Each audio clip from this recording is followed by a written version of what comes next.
दोस्तों, आज हम लोग आईटीआई के फर्स्ट ईयर के मॉडल पेपर को देखेंगे। ये मॉडल पेपर की सीरीज़ में ये दूसरा सीरीज़ होगा। इससे पहले एक सीरीज़ को लाइव किया गया था, जिसमें थोड़ा सा आपको वीडियो सही नहीं दिखाई दे रहा होगा, पर उसका क्वेश्चन बहुत ही इंपॉर्टेंट है, तो उसको आप लोग एक बार वीडियो को देख लीजिएगा। आप यूट्यूब चैनल पर जाके लाइव वाले सेशन में यूट्यूब पर जाके आप देख लीजिएगा, आपको मिल जाएगा चीज़ें। जिसको वीडियो नहीं मिलेगा वो ग्रुप से लिंक के थ्रू अपना देख लेगा। देखिए, ये फर्स्ट ईयर का पेपर है। यहाँ पे कैंडिडेट का नाम लिखा होता है, रोल नंबर लिखा होता है। एग्ज़ाम डेट 31/8/2024 को था। 12 से 2:15 के बीच में था इसका एग्ज़ाम। यहाँ पे आपका फ़ोटो दिया रहता है। चलिए, इन सब में टाइम लगवाते हुए हम आगे क्वेश्चन पे चलते हैं। क्वेश्चन लिखा है, 3 फेज शक्ति मापन में 2 वाट मीटर W1 और W2 की रीडिंग क्या होगी यदि पावर फैक्टर 0 हो। तो रीडिंग क्या होगी, W1 W2 के बराबर होगा, लेकिन विपरीत चिन्ह के साथ होगा। तो देखिए, ये मेजरमेंट से काफ़ी क्वेश्चन पूछ रहा है। मेजरमेंट से हर सेक्शन में क्वेश्चन पूछ रहा है, मापन से। तो मापन नाम का चैप्टर आप जरूर पढ़ के जाइएगा। नेक्स्ट नंबर क्वेश्चन, विद्युत मात्रा की इकाई क्या होती है। विद्युत क्वांटिटी की इकाई क्या होती है, तो कूलम्ब होती है। कूलम्ब,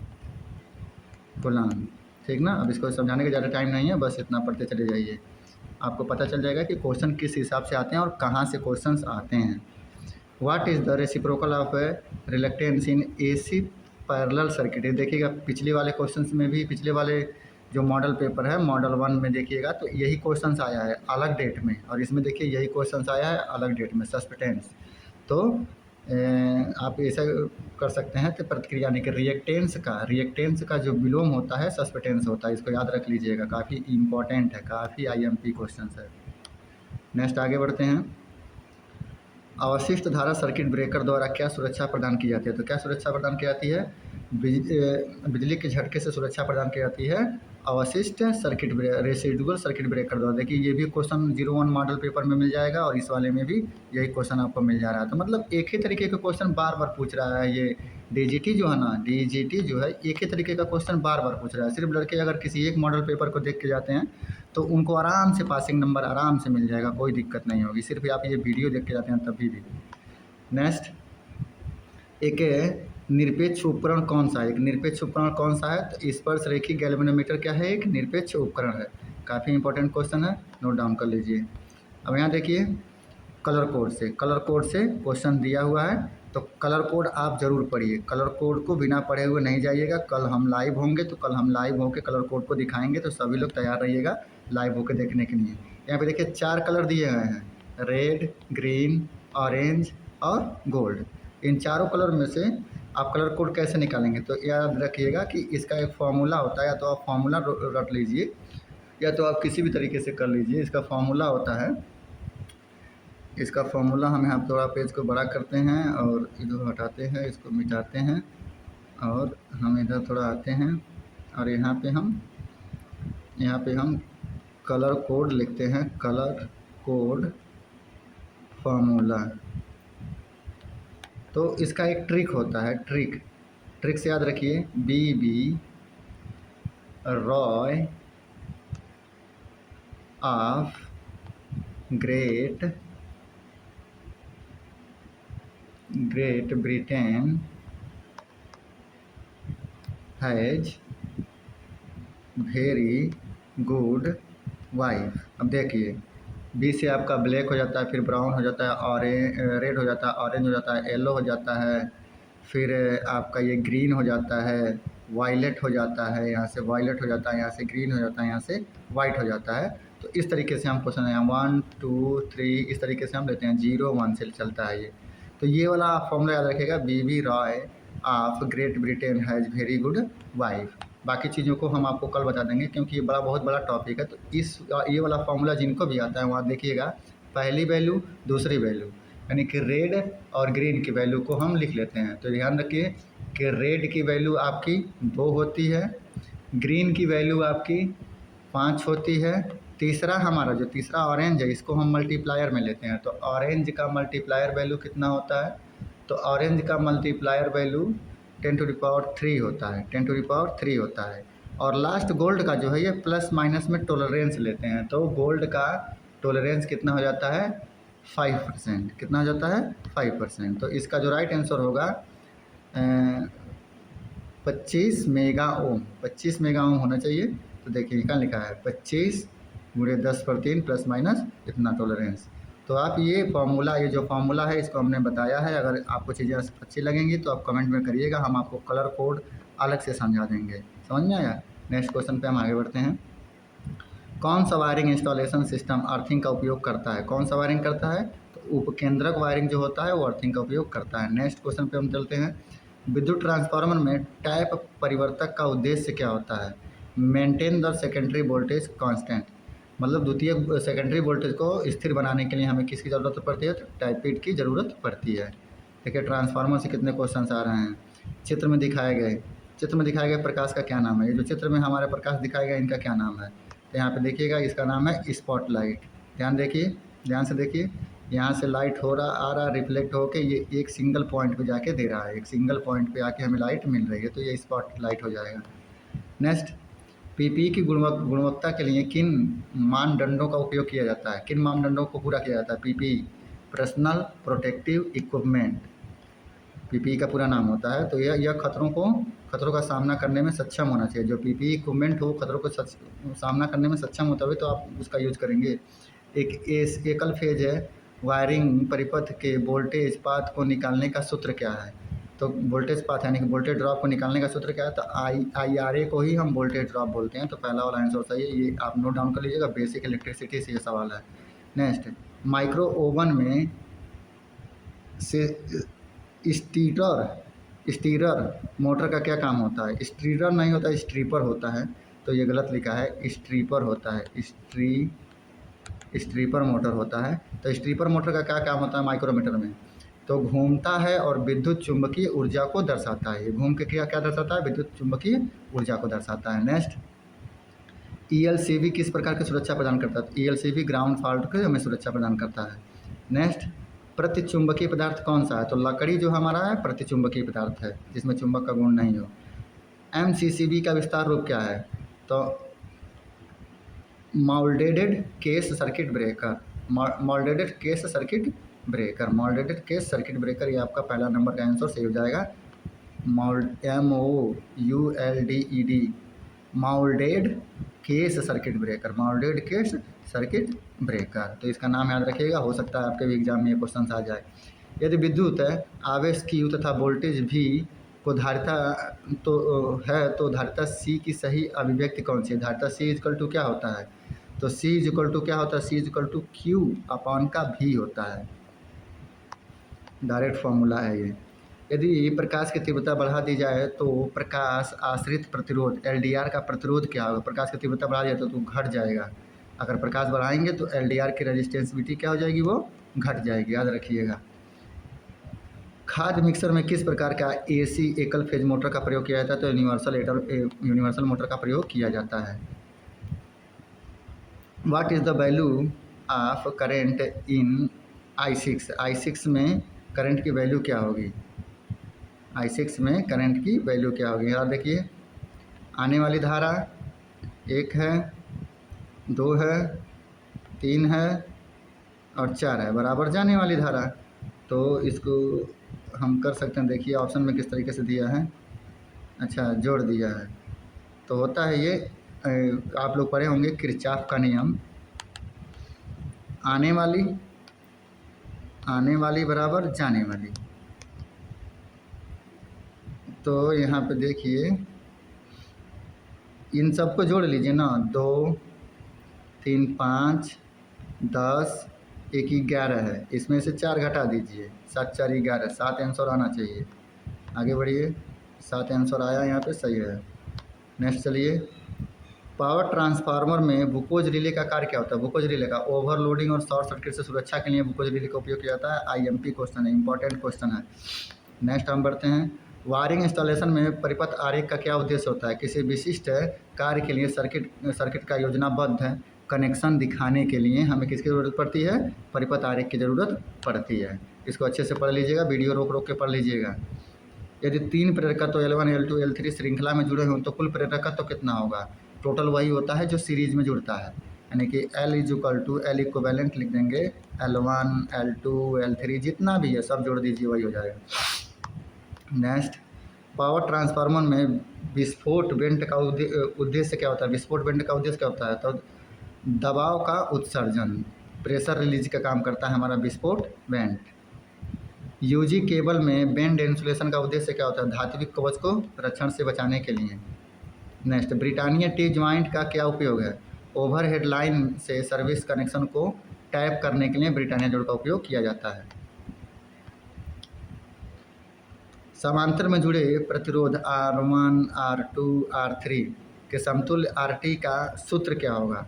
तो देखिए आप लोगों को पहले से ही बताया गया है, वैसे यहाँ पे चीज़ें गलत लिखी हैं, क्योंकि ऐसे होगा, समांतर में जुड़े हैं तो 1/RT is equal to 1/R1, R2 और R3, ये होगा 1/, में। तो यहाँ देखेंगे तो R1, R2, R3 हम कॉमन ले लेंगे, तो RT की वैल्यू ये पूछ रहा है,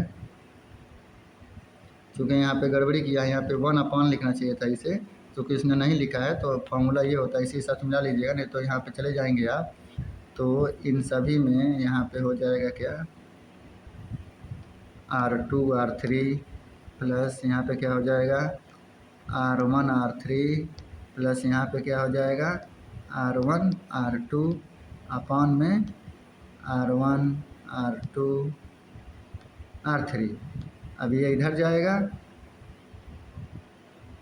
नहीं यार, डायरेक्ट यही फार्मूला आप यूज कर लीजिए, जब इस तरीके से सॉल्व नहीं किया, ऐसा कोई दिया ही नहीं है, इसमें फार्मूला वही याद रखिएगा कि 1/RT होता है, is equal to R1 plus R2। तो यहाँ इसके नीचे 1/, रखना चाहिए, अगर 1/, नहीं दिया तभी भी आप ये लगा के चले जाएंगे, आंसर राइट हो जाएगा। किसी संकेतक यंत्र में संकेतक को शून्य स्थिति से स्थानांतरित करने के लिए किस बल की आवश्यकता होती है? किस बल की आवश्यकता होती है? विचलन बल की आवश्यकता होती है, डिफ्लेक्शन की आवश्यकता होती है। नेक्स्ट, पेडेंट होल्डर संयोजक के लिए अंडरराइट की गांठ का उद्देश्य क्या होता है? तो सामान के टर्मिनल से तनाव कम करने के लिए। नेक्स्ट, सीसा अम्ल बैटरी में ऋणात्मक प्लेग बनाने हेतु पदार्थ कौन सा यूज होता है? तो सीसा स्पंज का यूज होता है, स्पंज लेड का यूज होता है। क्या देखिएगा, नेगेटिव बनाने के लिए। उच्च दाब सोडियम वेपर लैंप सर्किट में चिंगारी देने का उद्देश्य क्या है? शुरू करने पर उच्च वोल्टेज प्लस उत्पन्न करने के लिए। देखिए ये उस वाले 01 मॉडल पेपर में भी है, इसमें भी ये क्वेश्चन मिल गया। देखिए इस तरीके से 3-4 क्वेश्चन हो गए जो अभी मिल चुके हैं, उसमें और इसमें दोनों मिला के। शुष्क सेल में धनात्मक इलेक्ट्रोड कार्बन का बना होता है। 3 फेज सिस्टम में यदि फेज वोल्टेज 240 हो तो लाइन वोल्टेज क्या होगी? तो लाइन वोल्टेज क्या होगी? 415 होगी। चित्र में दिखाए गए हथौड़े का क्या नाम है? तो चित्र में दिखाए गए हथौड़े का क्या नाम है? तो इसका नाम है क्ले हैमर। देखिएगा यहाँ पे थोड़ा सा ये ऊपर की तरफ यहाँ झुका हुआ है, देखिए ऊपर की तरफ झुका हुआ है, तो क्ले हैमर हो जाएगा। नेक्स्ट, RLC सर्किट के प्रतिबाधा Z की गणना करने का सूत्र क्या है? यदि प्रेरकत्व है, प्रेरकीय प्रतिघात XL और धारितीय प्रतिघात XC से कम है तो XC से कम है तो क्या होगा? सब कुछ अंडर रूट में होकर नीचे घट जाएगा, तो ये वाला आंसर आपका सही हो जाएगा। Z is equal to under root R2 का square plus XC minus XL। ये सब आपको क्वेश्चन पढ़ाया गया है। अभी जाइएगा आप यूट्यूब चैनल पर, तो AC थ्योरी आपको मिलेगा, AC थ्योरी पूरा पढ़ लीजिएगा, क्वेश्चन आपको उसी में मिल जाएगा। किस प्रकार के उपकरण का उपयोग है वायु घर्षण डैम्पिंग के साथ किया जाता है? तो चल लो, मूविंग आयरन इंस्ट्रूमेंट का उपयोग किया जाता है। नेक्स्ट, अर्धचालक पदार्थ कौन सा था? जर्मेनियम और सिलिकॉन, दो ही अर्धचालक पदार्थ हैं, तो याद रखिएगा जर्मेनियम और सिलिकॉन। चित्र में दिखाए, जस्ट मिनट, हाँ यहाँ पे आ गए हम क्वेश्चन में। चित्र में दिखाए अनुसार RC समांतर परिपथ की लाइन धारा IL की गणना करने का सूत्र क्या है? अब ये चित्र में यहाँ चीज़ें दिखाई गई, यहाँ से IL धारा हम गणना कैसे करेंगे? तो आप यहाँ याद रखिएगा, डायरेक्ट फार्मूला आप अपना ये पुट करके चले आइएगा, इसको क्वेश्चन को समझाने का टाइम नहीं है। अगर आपको समझना होगा तो अल्टरनेटिंग नाम का चैप्टर या फिर AC थ्योरी नाम का एक चैप्टर हम वीडियो बना के डाले हैं, उसको आप देख लीजिए, क्वेश्चन आपको समझ में आ जाएगा। नेक्स्ट, फैराडे के विद्युत अपघट्य के नियम से कौन सा सूत्र उत्पन्न होता है? तो m बराबर जेड आई टी उत्पन्न होता है। ये सभी लोग लगभग में जानते हैं, कक्षा 8 से ये चीज़ें पढ़ रहे हैं आप लोग। नेक्स्ट, पानी का क्वथनांक क्या होता है? तो पानी का क्वथनांक मतलब पानी कितने डिग्री सेंटीग्रेड पर उबलने लगता है? तो 100 डिग्री सेंटीग्रेड पर पानी उबलने लगता है।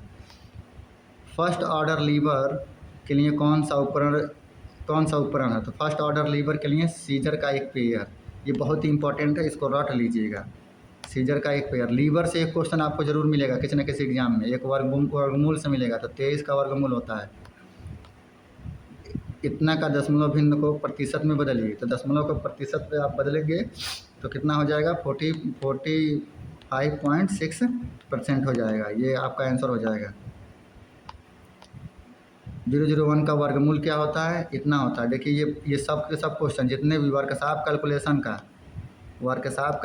का एक ही सेट बनता है, यही सेट सभी में यूज होता है, याद रखिएगा।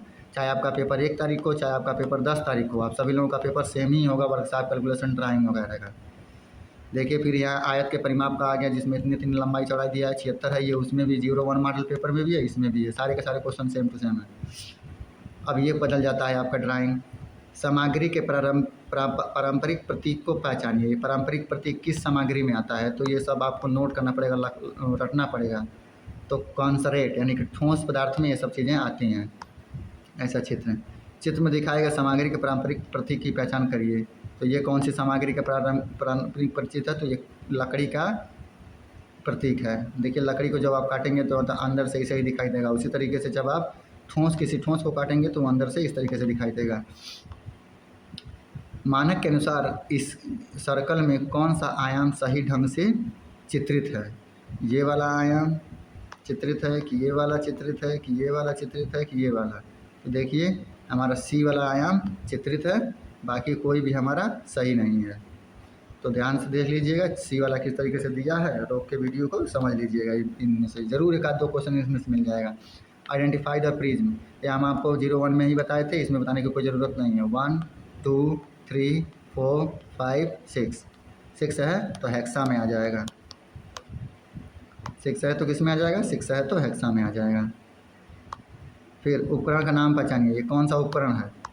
तो आप यहाँ देखिए बढ़ई की गुनिया, ये सभी लोग लगभग में देखे होंगे। इस उपकरण को कौन ऐसा आदमी है जो गांव में रहता है और ये उपकरण नहीं देखा होगा? लगभग में सभी लोग देखे होंगे। नेक्स्ट, आइडेंटिफाई द नेम, ये इस उपकरण का क्या नाम है? तो ये उपकरण का नाम है हैमर, यानी कि मैलेट बोलते हैं, हैमर नहीं है ये, मैलेट है, लकड़ी का हथौड़ा इसे बोलते हैं, लकड़ी का हथौड़ा। तो हथौड़ा से भी एक ना एक चित्र आएगा, सभी हथौड़े के चित्र को देख लीजिएगा। बॉल पिन हैमर कैसे होता है, क्रॉस है कैसे होता है, स्ट्रेक कैसे होता है। अभी इसके ऊपर भी एक हथौड़े का चित्र गया है, वो देखिएगा। सीपीयू से क्या तात्पर्य है? Central processing unit. सीपीयू का पूरा नाम central processing unit. IMP question है, आपके एग्जाम में आ सकता है, पढ़ लीजिएगा।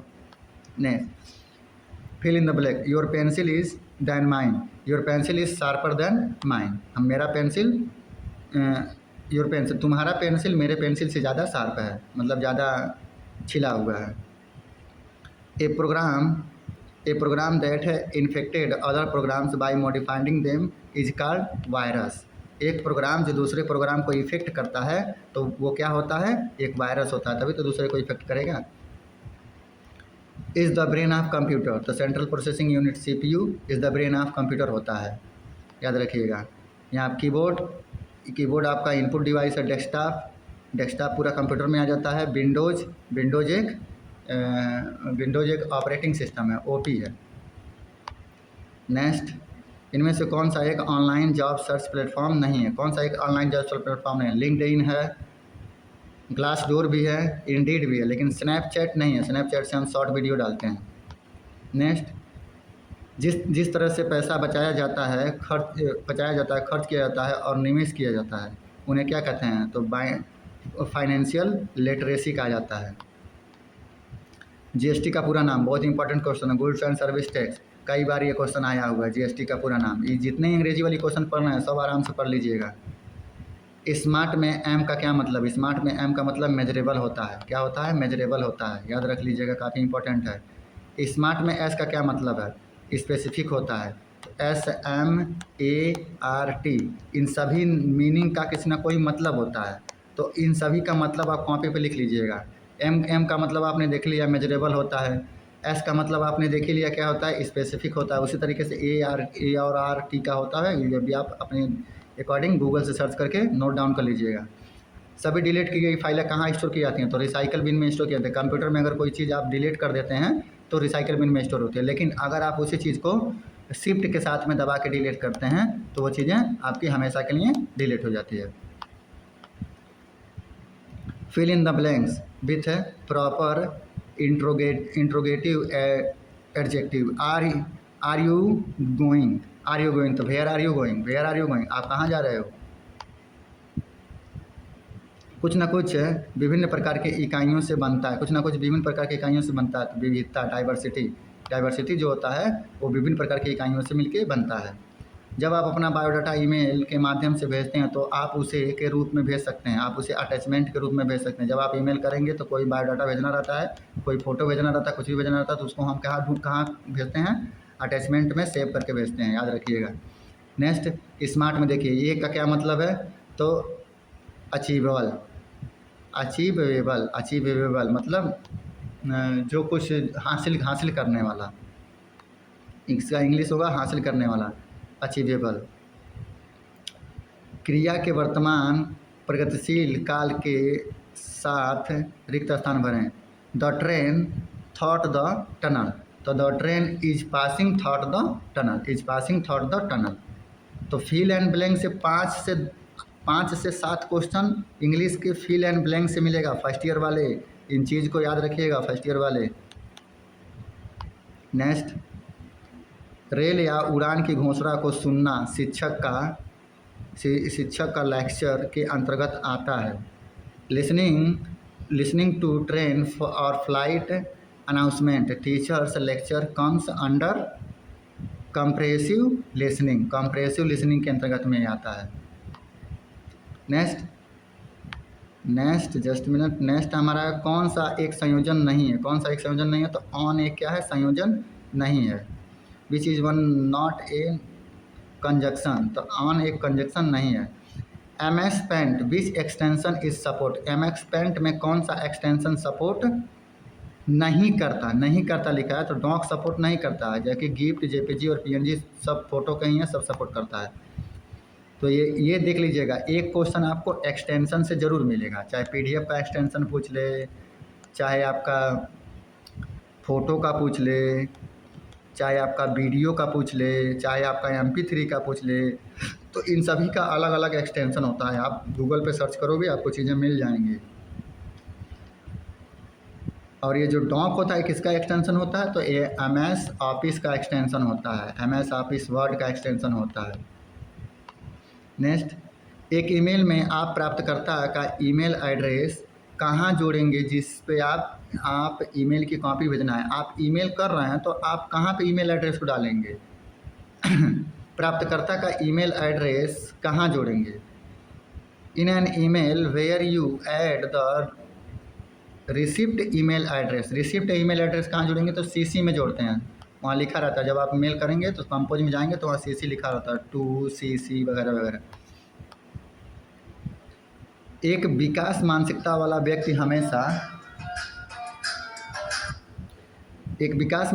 व्यक्ति हमेशा तैयार रहता है, किसके लिए, बढ़ो बदलो और सीखो के लिए तैयार रहता है। देखिए 01 मॉडल पेपर में भी ये क्वेश्चन है, इसमें भी ये क्वेश्चन आ गए। देखिए कितने सारे क्वेश्चन, लगभग 20 क्वेश्चन तो वैसे ही मिल गए होंगे। राहुल एंजॉय विथ हिज पेट, तो Rahul एंजॉयस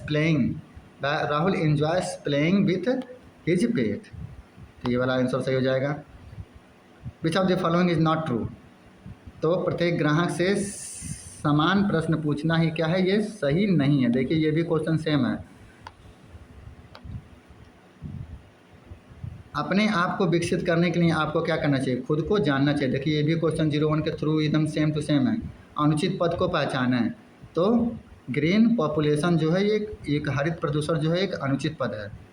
identify the improper terms, तो ग्रीन पॉपुलेशन इम्प्रॉपर टर्म है, कभी होगा ही नहीं। गोल आर ऑफ 2 टाइप्स, गोल 2 तरीके के होते हैं, long term and short term. तो आप यहाँ से ध्यान से थोड़ा मेरी बातों को समझ लीजिए, उसके बाद आप लोगों का वीडियो बंद हो जाएगा, आप लोग अपना पढ़ाई कर रहिएगा। देखिए फर्स्ट ईयर में आपका थ्योरी का जो क्वेश्चंस है, जो थ्योरी और वर्कशॉप कैलकुलेशन, तो वर्कशॉप कैलकुलेशन और ड्राइंग, इसमें से 12 क्वेश्चन आपको मिलेंगे टोटल, और 38 क्वेश्चन आपको थ्योरी का मिलेगा।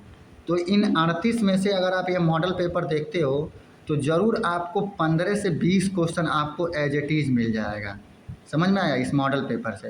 वर्कशॉप कैलकुलेशन का 12 में से 10 क्वेश्चन आपको मिल जाएगा इस मॉडल पेपर से। और सुनिए, एम्प्लॉयबिलिटी स्किल्स का 25 क्वेश्चन आ रहा है, तो 25 में से यकीन से मैं कह सकता हूँ कि 20 क्वेश्चन आपको आसानी से मिल जाएगा इस मॉडल पेपर से। तो फर्स्ट ईयर वाले आप सभी लोग इस वीडियो को ज़रूर से ज़रूर देख के एग्ज़ाम में बैठिए। यहाँ पे इस सेशन का मैं एंड करता हूँ। अगला सेंसस जब आपको मिलेगा तो उसका वीडियो अपलोड कर दिया जाएगा। चैनल पे आके आप विजिट करते रहिएगा। जिनको भी ITI में जो लोग पढ़ रहे हैं या फिर जो लड़के पेट की तैयारी कर रहे हैं, वो लोग इस चैनल को ज़रूर सब्सक्राइब कर लें, ताकि आने वाले समय में आपको इस चैनल से और भी ज़्यादा चीज़ें सीखने को मिल सके। थैंक यू फॉर वॉचिंग मी। धन्यवाद।